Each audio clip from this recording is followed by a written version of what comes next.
89.6 FM पर आप हो आरजे प्रतीक्षा के साथ। और आज का शो बहुत ज़्यादा स्पेशल है क्योंकि मेरे साथ यहाँ स्टूडियो में एक ऐसे गेस्ट हैं जो रहने वाले तो गंगानगर के हैं पर समाज सेवा पूरी करते हैं, इनफैक्ट पूरे राजस्थान की करते हैं। मैं बात कर रही हूँ श्री यादें माटी कला बोर्ड के चेयरमैन श्री प्रहलाद राय टाक सर की। सर, सबसे पहले तो मैं आपका स्वागत करती हूँ हमारे स्टूडियो में। आपका बहुत बहुत आभार। आज आपके इस चैनल के माध्यम से मैं राजस्थान की जनता को भी बहुत बहुत बधाई और शुभकामनाएं देता हूं कि इस बारी और पिछले साल जो माटी कला के क्षेत्र में काम हुए हैं उससे निश्चित तौर पर राजस्थान में माटी कला का काफ़ी अच्छा भविष्य बनने वाला है। तो सर, मेरा पहला सवाल ये है कि माटी कला बोर्ड का काम क्या है?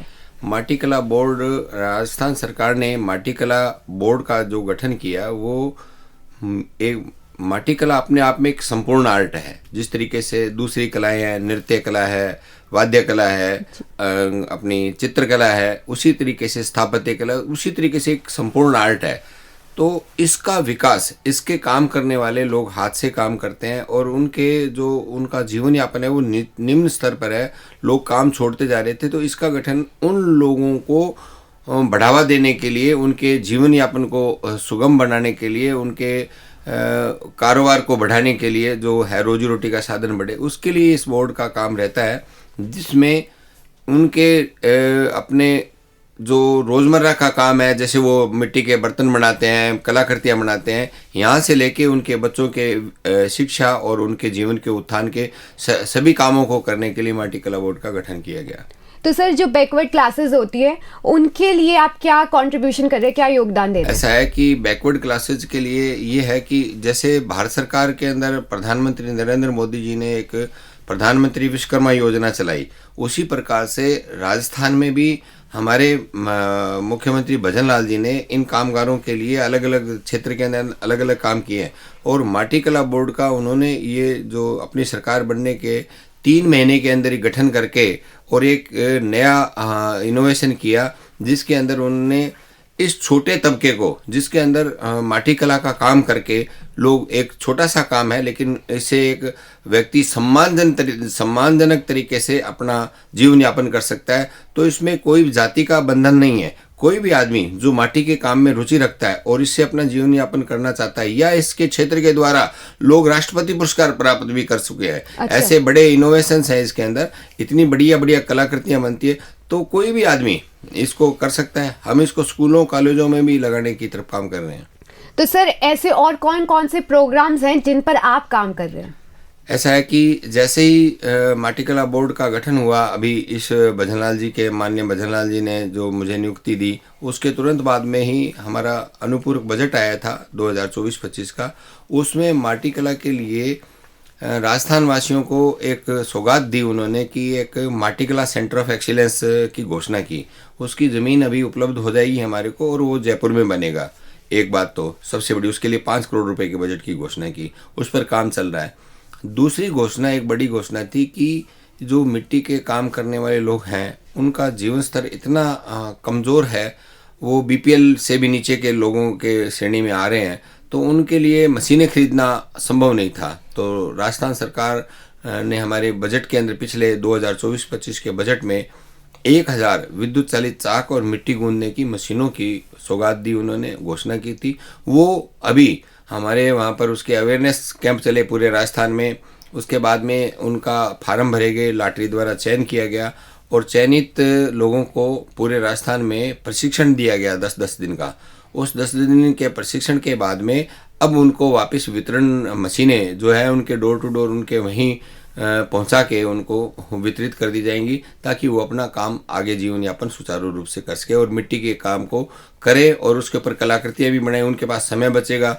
पेट पालने वाला काम, बर्तन इत्यादि बनाने का काम के बाद में वो कलाकृतियाँ बनाने का काम भी अभी हमने ट्रेनिंग दी है, उसके आधार पर वो इस माटी कला का विकास होगा। यानी आप स्किल्ड भी कर रहे हैं लोगों को और एम्प्लॉयमेंट भी प्रोवाइड कर रहे हैं। तो सर, आपने बजट की बात की पिछले साल की, तो अब मैं आती हूँ इस साल का जो बजट है वो माटी कला के लिए कैसे अलग है, कैसे नया है? 25 का बजट था, उसमें माटी कला के लिए बहुत कुछ सरकार ने किया और इस बार भी हमारे माननीय मुख्यमंत्री भजन लाल जी शर्मा और ने इसको ध्यान में रखवाया और हमारी मुख्यमंत्री, उप मुख्यमंत्री और वित्त मंत्री दिया कुंवर जी ने बजट पेश किया तो उन्होंने घोषणा की कि माटी कला के वृहद विकास के लिए उन्होंने उसको घोषणा को जो पिछले वर्ष 1000 चाक की थी, चाक और मशीनों की थी, उसको बढ़ाकर 2000 कर दिया। मतलब राजस्थान के माटी कला के उत्थान के लिए उन्होंने अपनी बजट घोषणा को दुगना कर दिया। ये हमारे राजस्थान वासियों के लिए बड़ी खुशी की बात है। बिल्कुल सर। तो अब मैं पूछना चाहूंगी कि ये जो बजट आया है इस पर आपका क्या पर्सपेक्टिव है, आपका क्या नजरिया है? ऐसा है कि ये बजट राजस्थान का बजट राजस्थान के विकास को ध्यान में रखते हुए जो 2047 के अंदर विकसित भारत बनाने की परिकल्पना मोदी जी की है, उसी के तहत वहाँ तक विकसित राजस्थान बने और उसके तहत भी राजस्थान की $3.5 बिलियन की डॉलर की अभी अर्थव्यवस्था हो, उसके ध्यान में रखते हुए विकास का एक बजट पेश किया है जिसके अंदर बिजली, पानी, सड़क, परिवहन, चिकित्सा, सामाजिक सरोकार और हरित बजट के रूप में एक बहुत ही अच्छा बजट पेश किया है जिसमें सभी लोगों को बड़ी अच्छी सौगातें दी गई है। जैसे कि बिजली फ्री के लिए उन्होंने सोलर को बढ़ावा देते हुए सोलर के माध्यम से लोगों की 150 यूनिट तक की बिजली का माफ़ किया। फिर उन्होंने जो सामाजिक सुरक्षा के लिए जो उपाय किए जा रहे हैं उसके अंदर जो पेंशन है उसको बढ़ा के 1250 किया। इसी प्रकार से और किसान सम्मान निधि के अंदर भी उसको पहले 8000 मिलती थी, अब वो पूरे साल में अब वो उसको 9000 की तक करने का क्या, ऐसे अनेक काम है जिससे लोगों को डायरेक्ट लाभ भी होगा और इनडायरेक्ट लाभ भी होगा। और रोजगार के सृजन के रूप में तो 1.25 लाख नौकरियों की घोषणा करना बड़ी बात है और सरकार लगातार उसको पूरा भी कर रही है। और प्राइवेट सेक्टर के अंदर भी 1.25 लाख के आसपास प्राइवेट सेक्टर में भी होगी जिससे हमारे प्रदेश के अंदर बेरोजगारी घटेगी और विकास होगा। सर अब मैं आखिरी सवाल पे आती हूँ कि कैसे जो माटी कला है वो आने वाले सालों में क्या विजन लेकर आप चलते हैं? माटी कला को जो एक संपूर्ण आर्ट के रूप में देखा जाना चाहिए, इसके लिए हम स्कूलों में, कॉलेजों में भी इसकी एजुकेशन के लिए बढ़ावा देंगे क्योंकि हम लोग माटी का जो टच है, जिसको छूना, उससे दूर हो गए हैं। लेकिन वही हमें रोग प्रतिरोधक क्षमता पैदा करता है माटी के टच से। तो इसका ये एक एंजॉयमेंट भी है, आपका बीपी भी कम रहता है, आपका सारे जो मानसिक तनाव को दूर करने वाला भी है। और साथ में इस आर्ट के अंदर जिस तरीके से खेलों में आप विदेशों में नाम कर सकते हैं, उसी तरीके से आप इसके जरिए भी राष्ट्रपति पुरस्कार प्राप्त कर सकते हैं और देश का नाम भी रोशन हो सकता है। साथ ही साथ सबसे बड़ी बात यह है कि माटी के बर्तनों के अंदर खाना खाने का एक प्रचलन बढ़ा है अभी, और विशेषकर पिछले साल से, और रिसर्च भी हुई है जिसके अंदर एक बात आई कि जब से माटी के बर्तनों से खाना सिर्फ इसके एक अवगुण था कि टूट जाते हैं, उससे बचने के लिए धातु के बर्तन बनाने शुरू किए लोगों ने, धातु के बर्तनों में खाना शुरू किया। वो तांबे पीतल के थे तब तक तो ठीक था, लेकिन जैसे स्टील और एल्यूमिनियम ने जब बर्तनों में स्थान लिया तो एल्यूमिनियम के बर्तनों में बढ़ने से तो वो कैंसर के रोगी होने शुरू हो गए। वहाँ से बड़ी भारी गंभीर बीमारियों के, बीपी, शुगर इत्यादि बीमारियों के, तो अब पुनः जब दोबारा आए हैं, इसकी रिसर्च हुई है कि जो माटी के बर्तनों में बर्तन खाना बनता है उसकी 100% जो उसकी गुणवत्ता बनी रहती है, उसकी पौष्टिकता बनी रहती है, जबकि एल्यूमिनियम के अंदर तो 60% नष्ट हो जाती है, 40% पर हम खाते हैं। तो इस प्रकार का जब लोगों को समझ में आया तो अभी वो दोबारा इसमें आ रहे हैं। तो इसकी तरफ भी, इसकी मार्केटिंग का, इसके विकास का सभी सामूहिक प्रयास कर रहे हैं। हम आने वाले इस साल के अंदर एक राजस्थान स्तर पर एक मेले का भी आयोजन करेंगे, एक कंपटीशन भी आयोजित करेंगे जिससे लोगों में उत्साह का संचार हो, इनाम भी दिए जाएंगे अच्छे कलाकारों को प्रोत्साहन के लिए। सब काम करने की संभावनाएं हैं। सर ये जो आपने आर्ट की बात की, आर्टिस्ट की बात की, और जैसे कि आपने बताया कि आपका मेन काम कैसे है माटी से रिलेटेड, अगर मैं बात करूं आज की जनरेशन, आज की युवा की, कहीं ना कहीं उनके अंदर ये जो आर्ट है वो खत्म होती जा रही है, तो आप कैसे उन्हें कहना चाहेंगे कि इस चीज की इम्पोर्टेंस रखे हो? देखिए, जब से अभी पहले का तो मैं कह नहीं सकता, लेकिन अभी जो मुझे ये सौभाग्य मिला उसके बाद में लगातार जब माटी कला नाम जब लोगों में आता है तो उनकी एक क्यूरियोसिटी, जिज्ञासा जगती है भी ये क्या चीज है।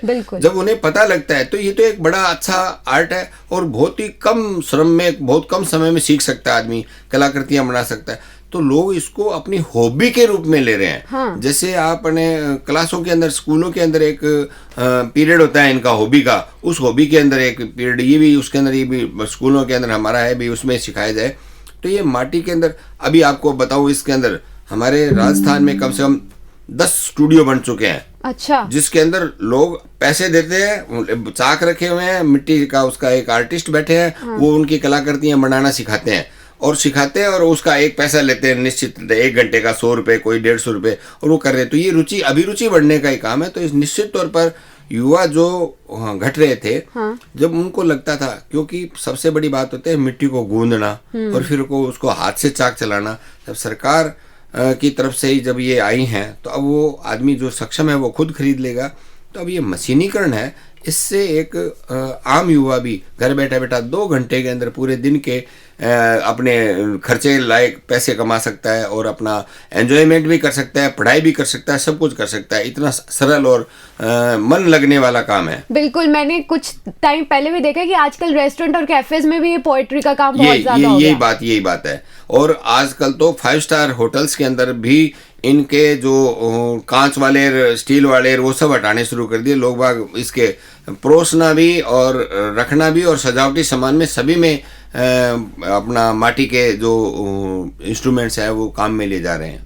जी सर, अब जैसे कि हम जानते हैं आप गंगानगर के हैं, तो हमारे गंगानगर के वासियों को आप क्या मैसेज देना चाहेंगे? मैं गंगानगर के, यहाँ मेरा जन्म हुआ है, यहाँ की धरती से मैं जुड़ा हूँ, यहाँ के लोग बहुत अच्छे हैं। यहाँ के लिए मेरा एक है कि हमारा गंगानगर पड़ोसी राज्य है पंजाब, और इधर हमारे पश्चिम में पाकिस्तान से, वहाँ से जो ड्रग्स आता है उससे हमारे के यहाँ के युवा भ्रमित हो रहे हैं और कुछ लोग इसको व्यापार कर रहे हैं। इनसे हमें है भी गंगानगर को नशे से बचाने के लिए सभी को सामूहिक प्रयास करना चाहिए। और एक दूसरी बात, दूसरे जब सिटीज़ स्वच्छ रह सकते हैं तो गंगानगर भी स्वच्छ रह सकता है। तो नशा मुक्त स्वच्छ गंगानगर बनाने में लोग अपनी भूमिका निभाएं। जब वो अधिकार समझते हैं कि कुछ बातों के लिए अपने नागरिक अधिकारों को, तो कुछ नागरिक उनकी कर्तव्य भी होते हैं, ड्यूटियाँ भी होती है, उसको भी निभाएं। सड़कों पर वो अनर्गल इधर उधर, जैसे ट्रैफिक की व्यवस्था है, किसी पड़ोसी को परेशानी होती हो घरों के आगे कर देते हैं, वो नहीं होनी चाहिए। ट्रैफिक की व्यवस्था के अंदर भी सहयोग देना चाहिए।